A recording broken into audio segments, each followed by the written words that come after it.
সে বেশি। তো যেই নারী তার স্তন কোনো বাচ্চাকে চুষিয়ে দেবে সেই নারীর স্তন সাইজে আকারে বৃদ্ধি পাবে। অতএব কথা বলার টাইমে তার জিনিসগুলো বেশি নড়াচড়া করছিল এবং সে চোখে চোখ রেখে কথা বলছিল। তাতে বুঝতে পারলাম এটা ছেলের মা। উদাহরণ নেবেন, রাগ করিয়েন না ফের কেউ।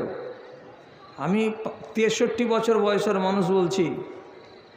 একজন আক্কেলওয়ালা আলেমের সামনে একটা মেয়ে ছেলে এসেছে মশলা জানতে।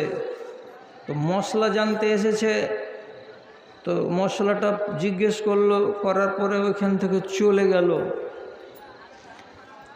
তারপরে আর একটা মেয়ে ছেলে এলো, তো মশলা জানতে এসে মৌলানাকে জিজ্ঞেস করছে। তো মুখটাকে নিচু দিকে করে রাখে না, মুখটাকে এইরকম সামনাসামনি করে ধরে আছে, আর কথা বলছে তো হাত পা খুব হিলছে ডুলছে। চলে গেল। তারপরে আর একটা মেয়ে ছেলে এলো, তো এসেছে, তো বারে বারে কাপড়টাকে সামনের দিকে এরকম করে টানছে, বারে বারে কাপড়টাকে সামনের দিকে এরকম করে টানছে আর কথাগুলো বলছে। কথা জানা হয়ে গেল, চলে গেল। খানিক পরে লোকেরা জিজ্ঞেস করে বলছে, 3টা মেয়ে ছেলে মশলা জানতে এসেছিল, এই 3টা মেয়ে ছেলে সম্বন্ধে আপনার ধ্যান ধারণাটা কি? এরা কে, কোন ক্যাটাগরির? তো মৌলানা বলছে, প্রথমে যেটা মেয়ে ছেলে এসেছিল এটা হলো কুমারী বেটি ছেলে, এর বিয়ে হয়নি। আপনি কেমন করে জানলেন? ওর বাড়ি তো এখান থেকে অনেক দূর, সীতারামপুর। চিনেন নাকি? বলছে ওর ব্যবহারে চিনলাম।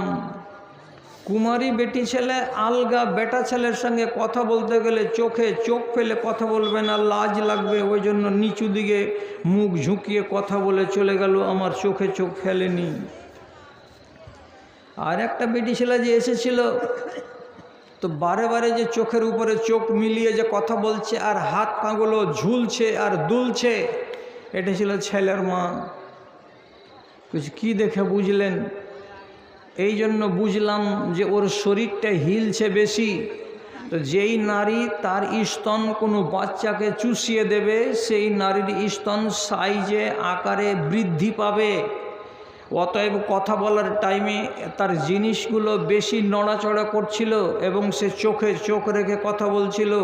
তাতে বুঝতে পারলাম এটা ছেলের মা।